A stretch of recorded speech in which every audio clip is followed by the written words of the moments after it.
Today, we are going to look at 9 ways tantrums manifest physically and verbally, 9 reasons tantrum occurs, and 9 ways to prevent tantrum. So let's have a look at 9 ways how tantrum manifests physically and emotionally and verbally. So the first one you could see is screaming. Yes, children, when they're it does happen, tantrum from 1 to 3, but I have seen many at 4, at 5 years old. So don't be surprised. And they scream, they can scream, number 1. Number 2, they roll their back and they put their arm down. That's also a sign of a tantrum. And number 3, they kick. Number 4, they run away. It's time to go. You're at the park and they run away. That's annoying. And number 6, they hold their breath. And number 7, they can hurt themselves or others. And number 8, they can throw things. And number 9, they can poke their tongue like this, or they can shout like a lion. That's also a sign of a tantrum with anger, not, if they're not laughing or anything like that. So these are the 9 signs that can be recognized and how they manifest physically and verbally, and 9 reasons tantrum occurs. So let's have a look at why tantrum might occur. 9 reasons. So the first one, emotionally, they are developing. So they're still very much unaware of their emotions. And that's something as an adult looking after a child to be very aware. They don't know how to express their feelings. Number 2, no language. They don't necessarily have language to express what they want or to express what they feel, or very little, very small amount of vocabulary for them to really express their desire. Number 3, it's a period of socialization, and that means that they are still learning how to cooperate, learning how to be with someone else, and these skills often requires a bit of frictions between people, between 2 siblings or friends, or even with mommies. They are learning how to develop those skills, and that means they might not have those skills just yet. They might be tired, so that's number 4. Sorry, that's number 4. Tiredness can also be a challenge, so that could trigger a tantrum. Number 5, they could be sick or run down. Number 7, they could be hungry. Hunger can be also a sign they're hungry, but they don't know that they're hungry. So they're kind of really grumpy because they are hungry, and therefore they can snap. And also change in routine. So that's number 8, change in routine. They do this kind of age group. They like everything to be very square, very routine, a very good routine. And suddenly, if there's a change of routine, that really throw their life apart. And that can be a challenge. And number 9, new siblings. When you have a little one coming along and a new little brother, a new little sister coming, joining the family, this could be also a trigger for quite a few tantrums. Now, how to prevent tantrums? And we're going to look at 9 ways. Number 1, give lots of language to express his or her emotions. Print little cards and show this is like a smiley face, this is happy, this is sad, this is, so the child can really learn, oh, I'm feeling sad, and he has a picture that he can relate to. So that's also a good thing to have. But also verbally, when you yourself, you feel sad, I feel sad today. So he's learning, or she's learning, the language of sadness or language of happiness. I feel excited, I feel happy, I feel hungry, I feel angry. So all of these emotions, vocabulary to express emotions are very crucial for the child to himself to adopt this vocabulary and then being able to use those words. So if he's hungry, he will be able to say, I'm hungry.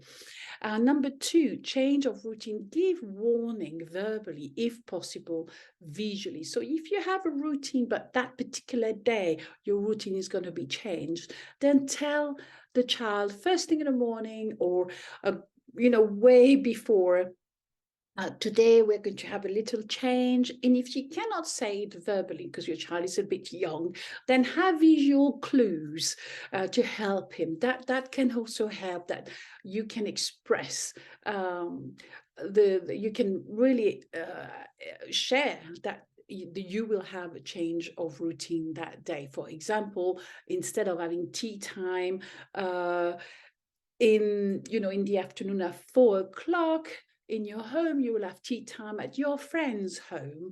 And so you can tell all of these little changes way ahead and warn him, do you remember, that's what we're going to do today, etc. This will really help your child. And the third point is offer some food just in case. You don't know if the child doesn't have the vocabulary to say I'm hungry, then just offer food. You never know. Maybe that's the reason why he's a little bit grumpy. And the fourth point, if there are choices to be made, give him 2 choices. Would you like this banana or would you like this mango? I don't know, mango or coconut. But would you like this car or this truck? Do 2 choices. That will help him, and visually you can see that you are talking about an apple or a mango or whatever, so he can relate to the word and see that that's what you mean. So that really helps as well.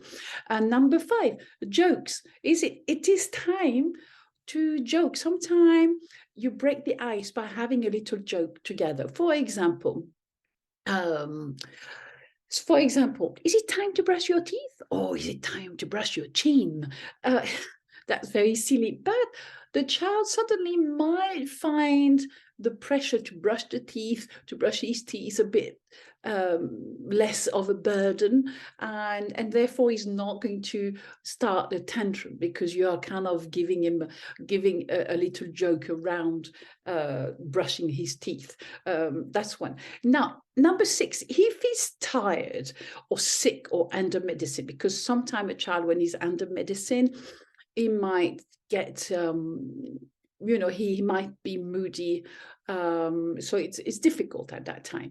Then it is time for you to be super mommy and extra compassionate and help them for everything most of the day. Don't have your high expectation on that day if you know he's tired, he's sick, or he's under medicine. Just kind of bring your expectation down and feel, actually, today I'm going to be super mom. It's going to be tiring, but let's be super mom. And hopefully you would have had a good night's sleep that night so you can be super mom.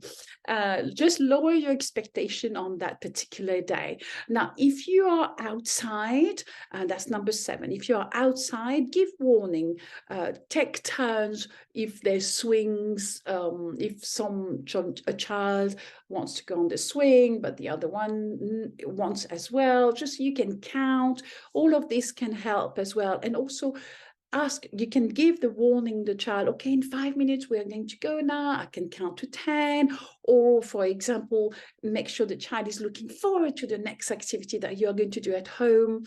And so he's beginning to plug into, in his mind, distract the child into something else. You can really distract. Oh, look, can you see the ant? Oh, let's take it home. I mean, it's very little distractions, but suddenly the child will not be focused again on the swing or something else. He might be focused on the ant, and you want to take the ant home so he can go home. So it's a little distraction. And number 8, give transition between activities. So, for example, the child is playing with his toy and it's time to eat. Then you can just make sure you have little transitions and you warn the child. So, hey, you know, it's in 5 minutes, it's time to eat, or almost time to tidy up your toys. So you have a system where you kind of make sure your child is very aware that it's almost time to eat, and you can give a timer. You can help the child. Let me help you because we are going to eat in 5 minutes, and you can do it a little bit together. But at least a child, he knows that that's about to change. His routine is about to change into a different activities. And you can ask, oh, what did you do? Oh, I love that. Oh, this is nice. I'm so looking forward to share with you what mommy made for dinner. And let's tidy up together very quickly so you can come with me, or not quickly at all. But this kind of little, it's all about the approach. How do you approach your child as well? And number 9, give love and understanding, recognizing their emotions. So this is a very crucial point. If that day your child has a tantrum, or is grumpy, or you feel you're kind of walking on an eggshell, trying to really understand. I understand today it's a little difficult, or let me see, I understand that you feel upset that your this child took your toy. Let's see how we can deal with this. But understanding or acknowledging your child's emotion will make him feel understood, and that's quite an important part. Obviously, if he's screaming, it might be a bit difficult. But in the next video, I will share with you techniques or strategy you can use when the tantrum is happening, because that can be really challenging.